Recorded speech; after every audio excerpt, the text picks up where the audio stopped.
आज हम राज्यपाल के विशेष संदर्भ में जो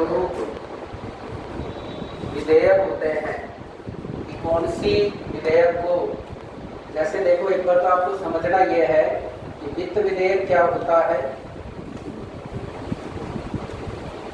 वित्त विधेयक क्या होता है, और दूसरा है धन विधेयक क्या होता है।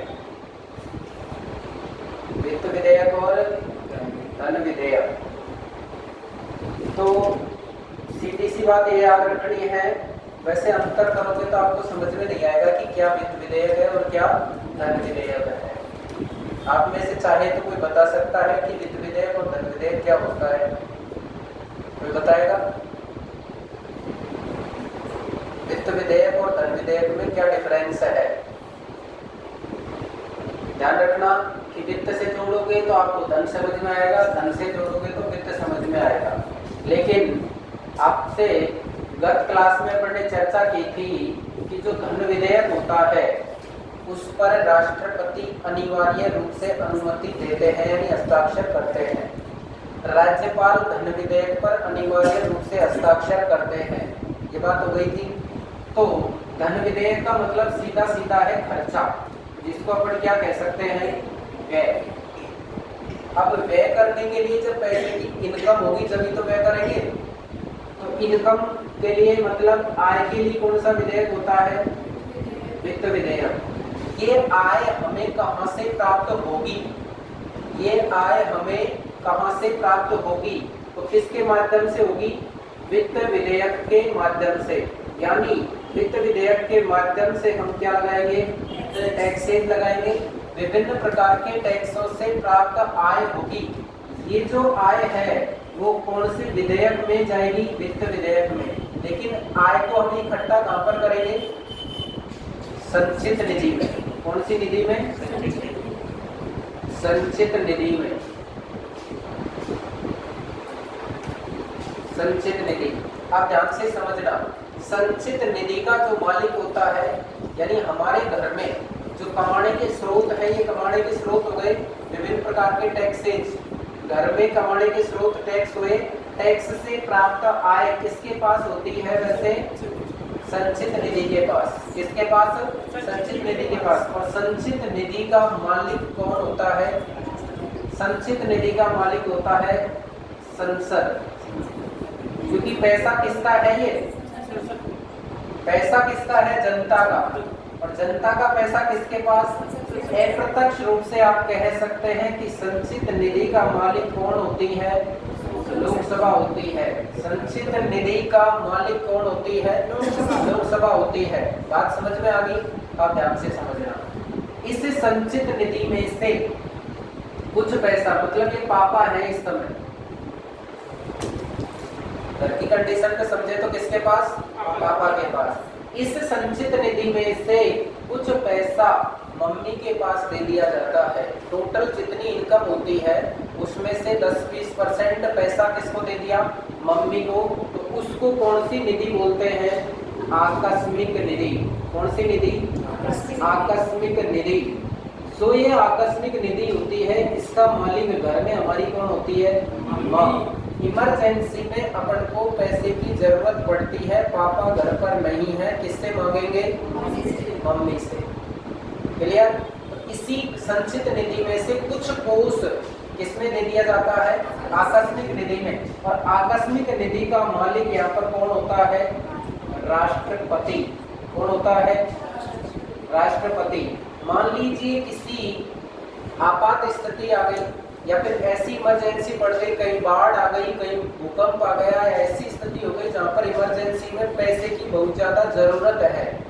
उस समय संचित निधि से अगर पैसा निकालेंगे तो पैसा निकालने में ही कई दिन लग जाएंगे, क्योंकि संचित निधि में से पैसा निकालने के लिए एक विधेयक काम में लिया जाता है। उस विधेयक का नाम है विनियोजन विधेयक। कौन सा विधेयक? विनियोजन विधेयक। और ये जो विनियोजन विधेयक है, कौन सा विधेयक?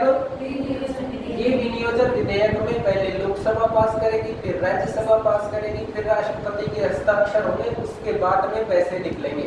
तब तक तो बाढ़ में पूरे आदमी बह गए होंगे। ऐसी स्थिति में आकस्मिक निधि से पैसा निकालेंगे, डायरेक्ट जाके राष्ट्रपति स्वतः रूप से उस क्षेत्र के लिए अपने आप में स्वीकृति दे देगा कि फलान इसके लिए इतने का बजट कोष पारित कर दिया। बात समझ में आई? तो इमरजेंसी का मालिक कौन है यहाँ पर? राष्ट्रपति।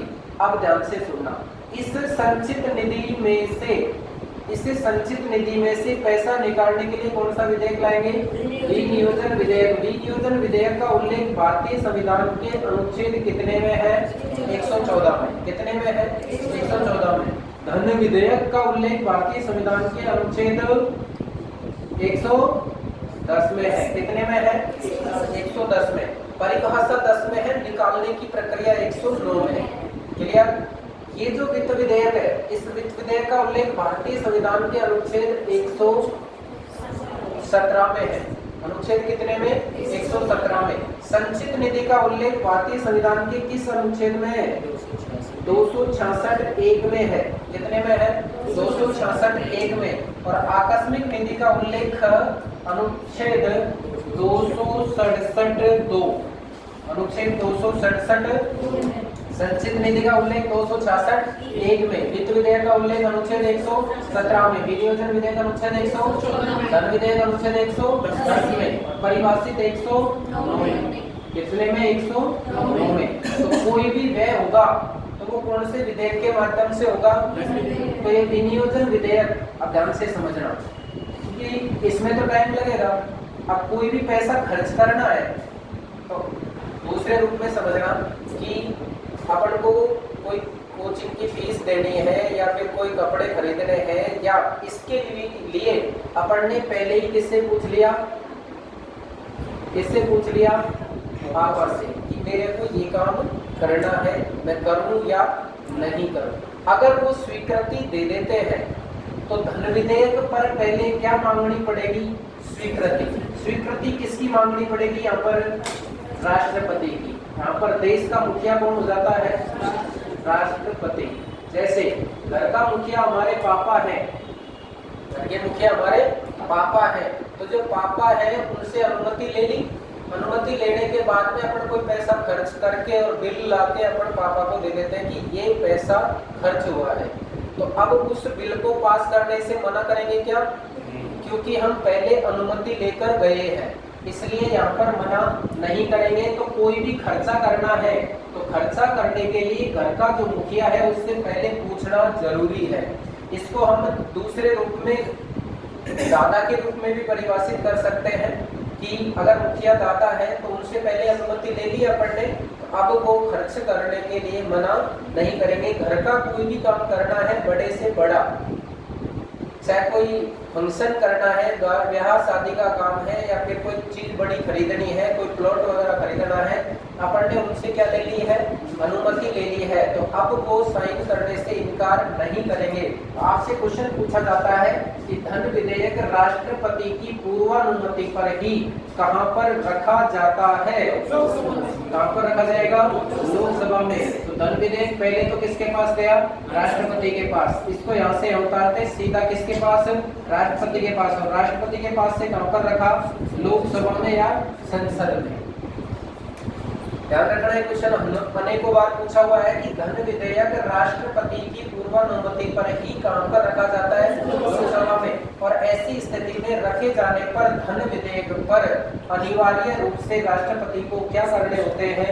हस्ताक्षर करने ही होते हैं। बोलो, बात समझ में आ गई क्या? दोबारा देखो, धन विधेयक की परिभाषा अनुच्छेद 109, धन विधेयक को निकालने की प्रक्रिया अनुच्छेद 110 में है। संचित निधि का उल्लेख अनुच्छेद 266(1) में है। वित्त विधेयक का उल्लेख अनुच्छेद 117 में। वित्त विधेयक सीधा सीधा आय है, धन विधेयक सीधा सीधा खर्चा है। संचित निधि का मालिक संसद होती है या लोकसभा होती है, और आकस्मिक निधि का मालिक राष्ट्रपति होता है। बोलो, ये बात समझ में आ गई? और वित्त विधेयक धन विधेयक में डिफरेंस हो गया, आकस्मिक निधि संचित निधि में डिफरेंस हो गया। धन विधेयक पूर्वानुमति किसकी, राष्ट्रपति, रखा कहाँ पर जाता है, लोकसभा में। धन विधेयक पर अनिवार्य रूप से राष्ट्रपति क्या करेंगे, हस्ताक्षर। अगर संचित निधि से पैसा निकालना है तो कौन सा विधेयक लाना पड़ेगा, विनियोजन विधेयक। विनियोजन विधेयक जब पास करेंगे तो पहले लोकसभा में, फिर राज्यसभा में, फिर कहाँ जाएगा, संचित निधि के पास जाएगा। यानी संचित निधि से पैसा निकालना है ना, तो पहले कहाँ पर जाएगा, लोकसभा में, फिर राज्यसभा में, फिर जाएगा राष्ट्रपति के हस्ताक्षर के लिए, फिर संचित निधि से पैसा निकलेगा। बोलो बात समझ में आ गई, कोई प्रॉब्लम नहीं है। दोबारा देखना, मैं कुछ लैंग्वेज बोल रहा हूँ कि इस स्थिति में राष्ट्रपति के स्थान पर राज्य में काम करेगा राज्यपाल। क्लियर? तो यहाँ पर राज्यपाल होगा, यहाँ पर कौन होगा, राज्यपाल होगा। लोकसभा की जगह क्या हो जाएगी, विधानसभा। संसद की जगह क्या हो जाएगा, विधानमंडल। सेम राज्य की प्रक्रिया रहेगी। आय के लिए वित्त विधेयक होगा, व्यय के लिए धन विधेयक होगा, विनियोजन विधेयक अनुच्छेद 114 में ही होगा। यहाँ संचित निधि जो होगी, उस संचित निधि का मालिक कौन होगी, विधानसभा। आकस्मिक निधि का मालिक कौन होगा, राज्यपाल। तो जैसे किसी राज्य के संदर्भ में पूछा जाता है तो धन विधेयक राज्यपाल की पूर्वानुमति पर ही विधानसभा में रखा जाता है, और धन विधेयक पर राज्यपाल अनिवार्य रूप से अपनी अनुमति देता है, यानी हस्ताक्षर करता है। क्लियर? राष्ट्रपति को संदर्भ में समझने में, राज्यपाल को संदर्भ में आराम से समझ में आ जाएगा। क्लियर? यहाँ पर क्या होगा, राज्यपाल, यहाँ पर क्या होगा, विधानसभा, यहाँ पर राज्यपाल, और सेम टू सेम रहेगा। किसी प्रकार का कोई चेंज की आवश्यकता नहीं है। क्लियर? दैट इज हाँ जी, कि मम्मी के पास, यहाँ पर अपन ने आकस्मिक निधि का मालिक किसको बताया था, माँ को बताया। तो माँ के पास पैसा कहाँ से आएगा, संचित निधि से। संचित निधि का मालिक कौन है, लोकसभा। माँ, यहाँ पर इसका मालिक कौन है, राष्ट्रपति। तो मम्मी के पास जब पैसा खत्म हो जाएगा या कम पड़ जाएगा तो शाम को ही मांग लेगी किससे, पापा से। तो कुल मिलाकर राष्ट्रपति अपने अनुदान की मांग कहाँ पर रखते हैं, लोकसभा में। राष्ट्रपति के पास पैसा कम हो जाएगा, संचित निधि में पैसा कम, आकस्मिक निधि में पैसा कम पड़ जाएगा, खर्च हो गया है, तो वो पैसा अनुदान कहते हैं, यानी मांगने को। तो अनुदान की मांग कहाँ पर रखेंगे, लोकसभा में। अगर लोकसभा ऑप्शन में नहीं होगा तो इसका उत्तर क्या होगा, संसद होगा। तो राष्ट्रपति अपने अनुदान की मांग, आकस्मिक निधि में अगर कोई पैसे की जरूरत है तो वो कहाँ पर रखेंगे, लोकसभा या संसद में रखेंगे। दोनों बात क्लियर, समझ में आ गई? अरे सीधी सी बात यह है कि घर से बाहर नहीं है। घर से बात दोबारा समझ ले कि घर में हमारे कहीं से किसी माध्यम से पैसा आ रहा है, उस पैसे के आने का कोई कोष है, उस कोष के मालिक हमारे कौन है, पापा। कोष के मालिक कौन है, पापा। जब जब भी हमको किसी बड़े पैसे की जरूरत पड़ती है तो हम किससे मांगते हैं, पापा से। पापा तो पैसा निकालेंगे अनुच्छेद 114 के तहत, कौन से विधेयक से, विनियोजन विधेयक से। और ये पैसा किस विधि से निकलता है, धन विधेयक के माध्यम से। लेकिन धन विधेयक के लिए जब हम खर्च करेंगे तो पहले पापा से क्या करना पड़ेगा, पूछना पड़ेगा। पूछ लिया तो पूर्वानुमति हो गई। और इस पैसे में से संचित निधि का जो पैसा है उसमें से कुछ परसेंट पैसा कहाँ पर रखा जाता है, आकस्मिक निधि में मम्मी के पास रखा जाता है। तो जब हम कभी ऐसे पैसे की जरूरत होती है जिसको हम डायरेक्ट पापा से नहीं मांग सकते तो किससे मांगते हैं, मम्मी से मांगते हैं। या पापा घर में नहीं है तो किससे मांगते हैं, मम्मी से मांगते हैं। तो वो पैसा यहाँ से खर्च हो जाएगा तो उसके बाद में मम्मी किससे मांगेगी, पापा से। बात समझ में आ गई? तो घर से बाहर ना कोई इकोनॉमी है ना कोई राज्य व्यवस्था है, समझने का फर्क है। क्लियर? धन्यवाद।